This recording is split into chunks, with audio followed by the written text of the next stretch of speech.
মোদির বাচ্চা মোদি, আমার মুসলমানদেরকে তুই নামাজ পড়তে দিচ্ছিস না, আমার মুসলমানদেরকে বাড়ি ছাড়া করছিস। সামনে তোর জন্য আসতেছে মহাকাল, তুই থাকতে পারবি না, তোর ভারত টুকরা টুকরা হবে, ভারত শাসন করবে মুসলমান।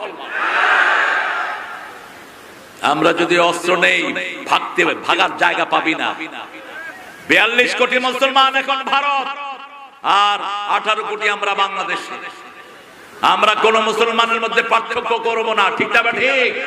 3টা কাজ যে করবে সে আল্লাহর কাছে মুসলমান। কয়টা কাজ? 3টা কাজ। 1 নাম্বার নামাজ, 1 নাম্বার কি? 2 নাম্বার কিবলামুখী হওয়া, কোন দিকে যাওয়া?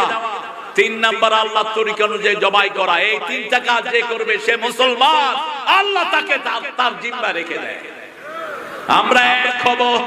ওদিকে আফগানিস্তান আছে না নাই? পাশে পাকিস্তান আছে না নাই?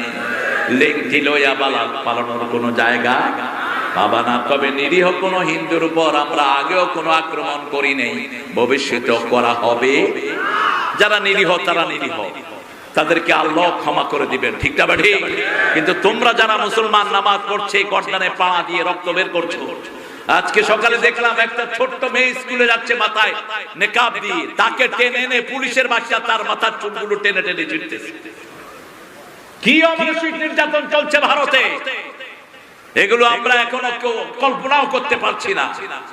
সেই জন্য ভারতের এই অত্যাচারের জন্য বাংলাদেশের কোন হিন্দুর গায়ে একটা পিঁপড়ার কামড় কেউ দিবে না।